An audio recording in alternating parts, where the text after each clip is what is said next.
Okay, so To Kill a Mockingbird, I believe this is the third class, the third video we're going to record about that. I think you realize there are two differences here. The first one, I'm not using my webcam because I really don't like the quality, and therefore I'm not going to be showing you the text, but I will post the text in the descriptions, in the description here. And I don't think that that's a long text because I have lots of things to comment. So I don't think it's going to be a big deal. Besides, I don't have many pictures to show. Once you've got the hang of using Quizlet, I think you can do it by yourself pretty well, right?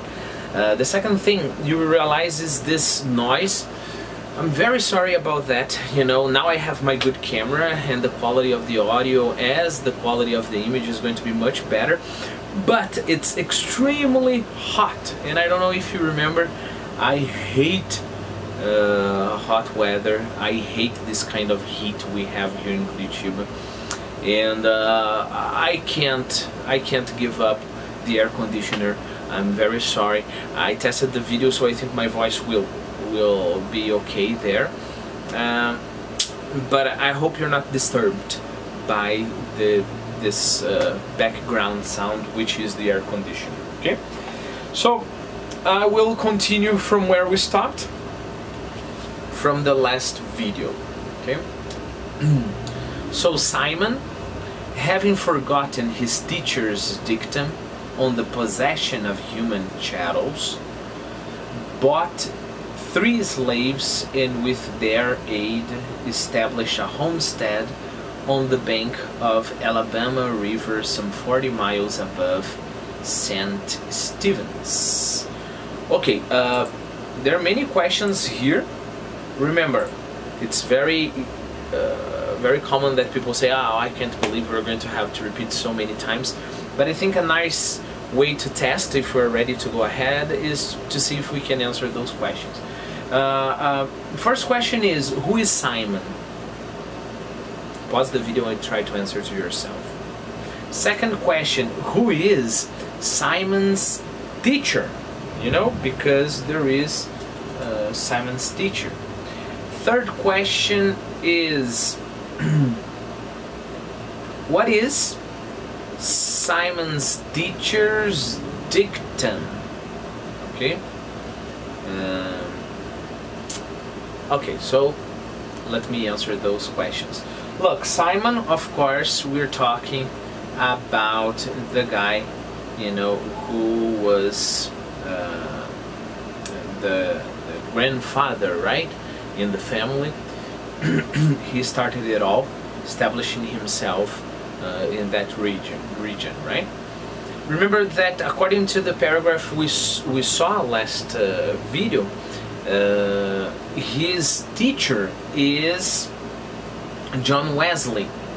And now my question is, who is John Wesley?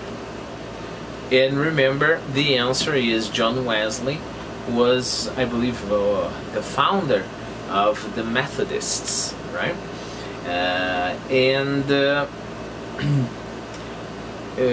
There was a certain kind of, let's say, moral, right? Methodist moral that Simon followed pretty well. Do you remember what was it? So it was this moral of working very hard and not spending, you know, not showing you know, the kind of money you have.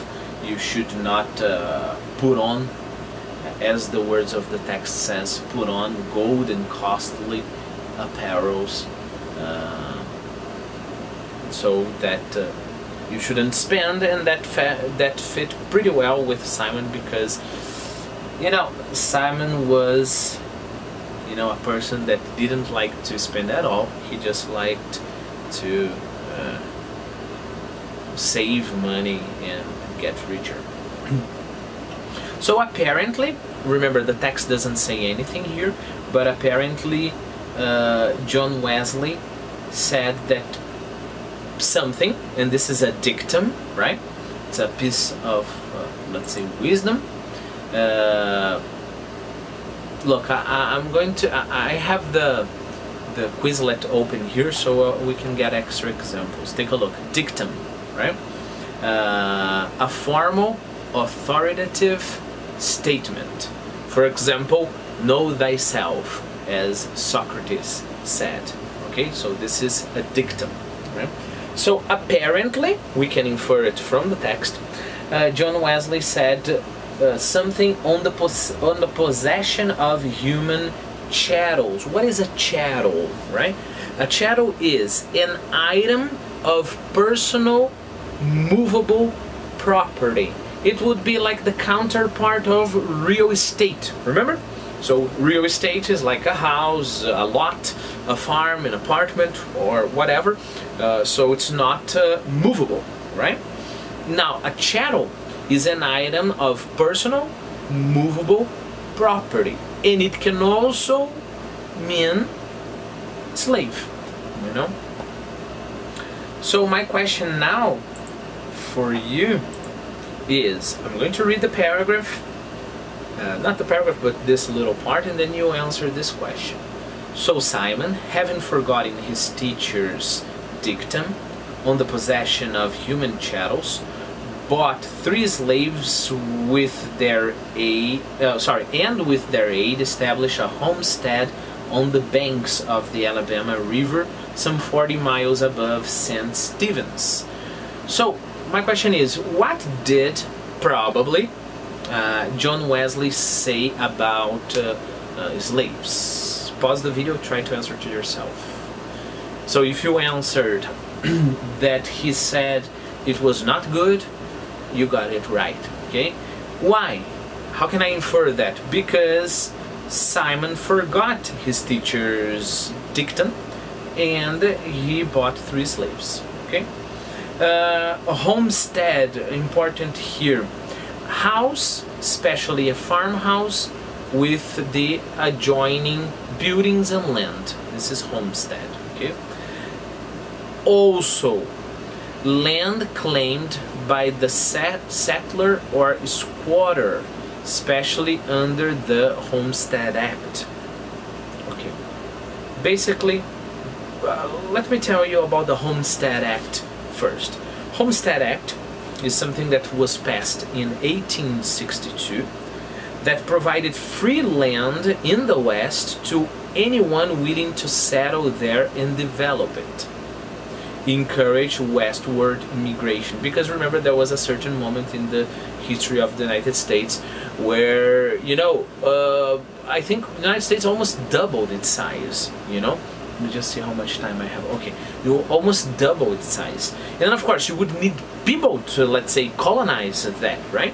So this Homestead Act was passed in 1862, said, look, there is this huge space now that belongs to the United States. We don't want to leave it open. I don't know, some foreigners or even the Indians can try to get the place back.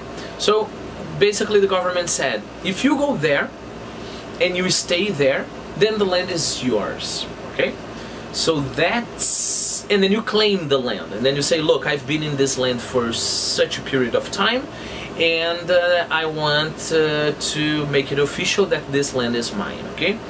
But of course, probably you would have to be a settler or a squatter. What is it when you squat on a land, okay?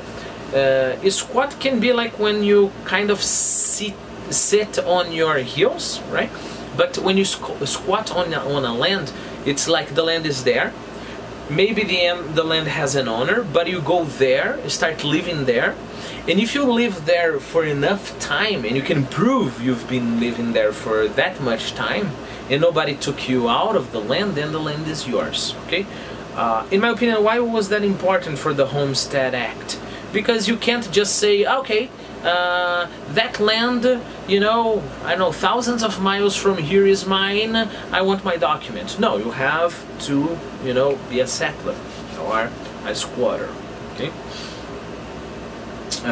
So that's important, okay, to understand homestead, right? So again, land claimed by a settler or squatter, especially under the Homestead Act, okay? Or more generally, a house, especially a farmhouse with adjoining buildings and lands. So take a look. So Simon, having forgotten his teacher's dictum on the possession of human chattels, bought 3 slaves, and with their aid, with their help of course, right, established a homestead on the banks of the Alabama River, some 40 miles above St. Stephen's. He returned to St. Stephen's only once to find a wife, and with her established a line that ran high to daughters. So I think it's a little different, right? So okay, so he went to the city, he got his wife, he went back to his homestead, and then he established a line. So remember, we're talking about a family line here. We're talking about children, grandchildren, great-grandchildren, right? But this line ran high to daughters, okay? Take a look. Run high is to be very intense, to increase to an intense level, typically due to any specific cause, okay? So basically, the idea is the family had a lot of daughters, you know? Okay. Simon lived to an impressive age and died rich. It was customary for the men in the family to remain on Simon's Finch homestead, Finch'sLanding. Finch'sLanding is the name, so that it's between commas, right? So it was customary for the men to remain there, you know, and probably women, certainly, women would get married and just leave to their husbands' farms and houses, you know. But it was customary for the men in the family to remain on Simon's homestead, which was called Finch'sLanding, and make their living from cotton. So remember, I make my living from teaching, right? People there would make their living from cotton, okay? The place was self-sufficient. I should explain now, right? So if a place is self-sufficient, it means that you don't need, in that case, of course, you can survive just with your land, you know. If you are self-sufficient, you don't need your parents' help. You can support your own self, all right? So the land was self-sufficient, so you could, I don't know, you would get meat, butter, milk, everything from the land. The place was self-sufficient, modest in comparison with the buyers around it. The landing nevertheless produced everything required to sustain life, except, and then of course there are always some things, right? Ice, wheat flour. Keep in mind, very important, flour is the white pounder, okay? Pounder, like chocolate pounder. Nescau, for example, is a kind of chocolate pounder. So the land, no, sorry, wheat is the grain. Flour is the white substance produced from the grain. And then it may seem, oh no, what's the difference? Remember that if you go to the United States and you say that you want your sandwich on wheat, you're not going to get on white, okay? Why? Because white bread is made of flour. Wheat bread is a whole grain bread, you know, with the grain is not processed, you know? And then you can get wheat bread that is darker because, you know, the cover of the grain is also there, it's not so much refined, or the flour, okay? So the property, the landing there didn't provide wheat flour, okay? So except ice, wheat flour, and articles of clothing supplied by river boats from Moʊʻbil, which was a place nearby. I'm just always looking at this camera because this camera limits the duration of my videos. Simon would have regarded with impotent fury the disturbance between the north and the south, as it left his descendants stripped of everything but their land. Yet the tradition of living on the land remained unbroken until well into the 20th century, when my father, Atticus Finch, went to Montgomery to read law, and his younger brother went to Boston to study medicine. Let me see here. Of course, here we're talking about the disturbance between the North and the South. We're talking about the Civil War in the United States, right? That's a point there. And something, because of the war, the descendants were stripped of everything except but their land. Remember, if you are stripped of something, they take it from you. Okay. Okay, I'm going to start another video because my camera will cut me in a moment.